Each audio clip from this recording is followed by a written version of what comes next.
Sekretaris Jenderal Partai Golkar, Muhammad Sarmuji, mengatakan bebas bersyarat yang diperoleh mantan Ketua DPR RI sekaligus politikus Partai Golkar, Setia Novanto, telah sesuai dengan proses hukum.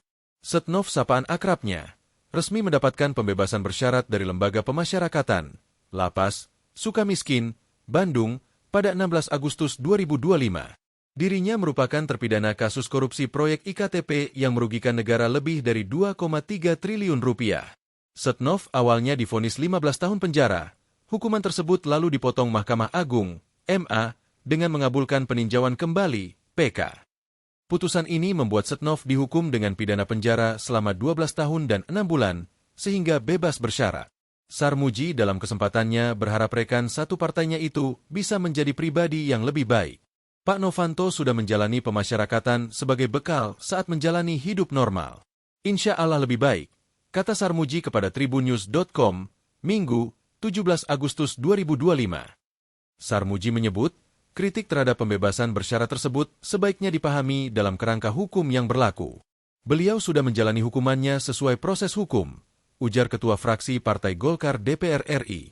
Diberitakan sebelumnya, mantan Ketua DPR RI sekaligus politikus Partai Golkar, Setia Novanto, resmi mendapatkan pembebasan bersyarat pada 16 Agustus 2025 setelah menjalani hukuman di Lapas Sukamiskin, Bandung. Setnov divonis 12,5 tahun penjara dalam putusan peninjauan kembali, PK, Mahkamah Agung, turun dari vonis awal 15 tahun. Ia juga dijatuhi denda 500 juta rupiah subsidiar 6 bulan kurungan, serta diwajibkan membayar uang pengganti 7,3 juta dolar AS, dikurangi 5 miliar rupiah yang telah dititipkan ke penyidik Komisi Pemberantasan Korupsi, KPK.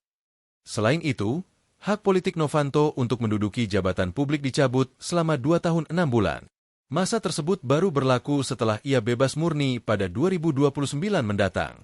Kepala Subdirektorat Kerjasama Pemasyarakatan Ditjenpas, Rika Aprianti, menjelaskan bahwa Setia Novanto dibebaskan bersyarat karena telah menjalani 2/3 masa tahanan dan berkelakuan baik, selain juga melunasi denda serta uang pengganti.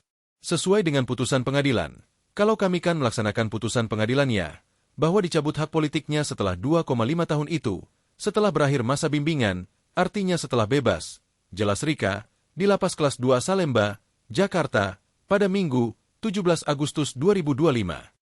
Direktur Jenderal Pemasyarakatan Kemenkumham, Masyudi, menambahkan bahwa Novanto masih wajib lapor ke Balai Pemasyarakatan hingga 2029, yang pasti akan dicabut kalau melanggar. Kalau menurut ketentuan daripada permennya, undang-undangnya, tutur Masyudi. Total remisi yang diterima Novanto tercatat sebanyak 28 bulan 15 hari. Dalam kasus korupsi KTP elektronik, ia disebut menerima 7,3 juta dolar AS dan sebuah jam tangan Richard Mille senilai 135.000 dolar AS. Download Tribun X sekarang, menghadirkan lokal menjadi Indonesia.